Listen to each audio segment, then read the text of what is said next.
नमस्कार दोस्तों, स्वागत है आपका हमारे YouTube चैनल में। कहानी में आगे बढ़ने से पहले आप हमारे चैनल पर नए हैं तो चैनल को सब्सक्राइब जरूर करें और बेल आइकन पर क्लिक करें ताकि आने वाली और भी नई वीडियो की नोटिफिकेशन आपके मोबाइल पर सबसे पहले पहुंचे। तो चलिए बढ़ते हैं आज की कहानी की ओर। किसी गांव में बबीता और सुरेश नाम के पति पत्नी रहा करते थे। दोनों ही जन्म व्यवहार में काफी अच्छे थे। उनकी 6 बेटियां और सबसे छोटा एक बेटा था। उनकी 5 बेटियां तो काफी सुंदर थी, व्यवहार में भी काफी अच्छी थी, परंतु सबसे बड़ी बेटी पतली, दुबली, सावली और थोड़ा गुस्से स्वभाव की थी। उनकी 6 बेटियां एक दूसरे से सिर्फ 1-1.5 साल की ही छोटी बड़ी थी। इधर सुरेश का भी व्यापार काफी अच्छा भला चलता था। समय बीतता गया। सुरेश की सभी लड़कियां बड़ी हो गई थी, परंतु वो अभी किसी का भी शादी नहीं कर पाया था। सिर्फ बड़ी बेटी यानी रानी को कोई भी लड़का पसंद नहीं करता।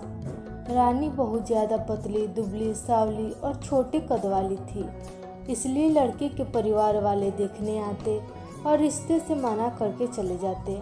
उसकी शादी ना होने के कारण बाकी बेटियों की भी शादी नहीं हो पा रही थी।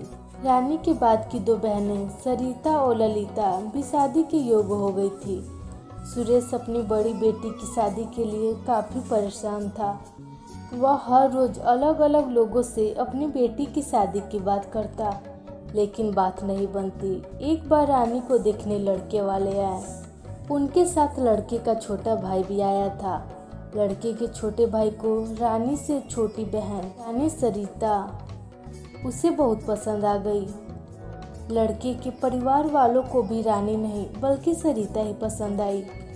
लड़के के घर वाले रानी को छोड़ सरिता से शादी अपने बड़े बेटे से करवाना चाहते थे। सुरेश को यह बात पसंद नहीं आई और उसने शादी से मना कर दिया, लेकिन लड़के के छोटे भाई ने घर जाकर सरिता से अपनी शादी के लिए जिद करने लगा।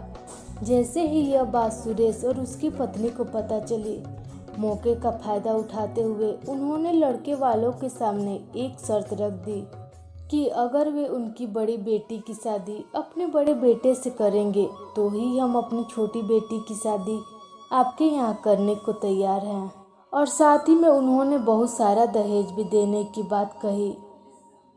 दहेज की लालच और बेटे की जिद की वजह से वे शादी करने के लिए तैयार हो गए। शादी हो गई, पर शादी के समय सुरेश ने 2 लाख रुपए कम दिए थे, जिसके उसके ससुराल वालों के बीच काफ़ी कहासुनी हुई। जैसे तैसे शादी तो हो गई, पर उसकी गुस्साई सास मन ही मन कहती है, दहेज का बदला मैं इनकी बेटियों से वसूलूंगी। और हुआ भी ऐसा ही।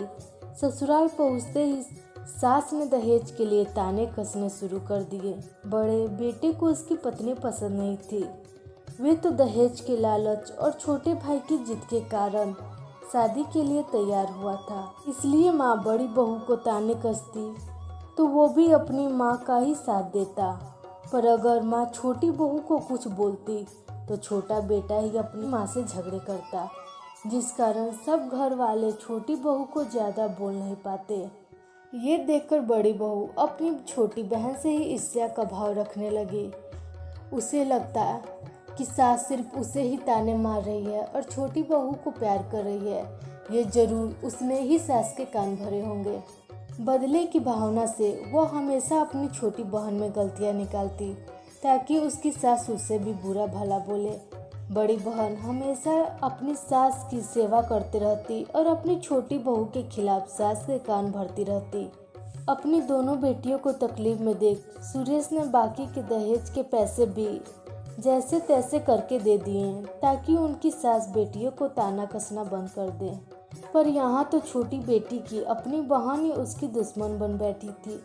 सास भी धीरे धीरे बड़ी बहू की बातों में आने लगी और आए दिन छोटी बहू से झगड़ा करती। इतना ही नहीं बल्कि छोटी बहू पे चोरी का भी इल्जाम लगा देती और रोज उसे परेशान करने के लिए उपाय खोजते रहती। बड़ी बहू को यह सब देखकर काफी खुशी होती थी, पर सास किसी एक की कहाँ होने वाली।